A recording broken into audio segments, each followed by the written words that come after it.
Haciendo ruta hacia Puerto Ayacucho, nos encontramos con un grupo de biólogos de la Universidad de Ciudad Bolívar que preparaba una red para capturar alguna especie animal para su posterior estudio.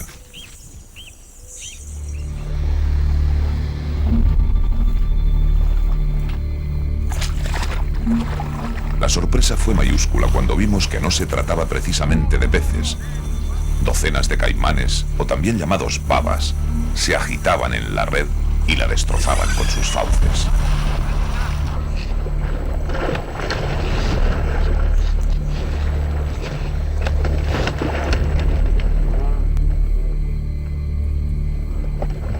Todo ello en una pequeña laguna en la que no se adivinaba semejante fauna.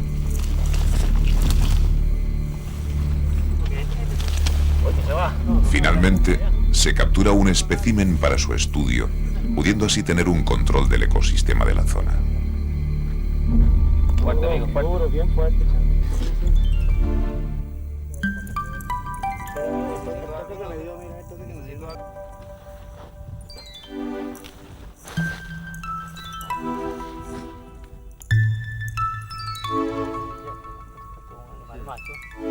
Lo primero es determinar su sexo.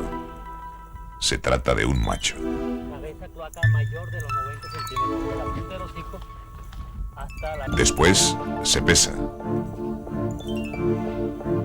¿Por qué lo llamáis baba? Este animal, la baba, es conocido en la literatura en inglés como caimán, porque el nombre científico es caimán crocodilo. Sin embargo, en Venezuela lo que nosotros llamamos caimán es a los cocodrilos verdaderos, que están actualmente en peligro de extinción en el país.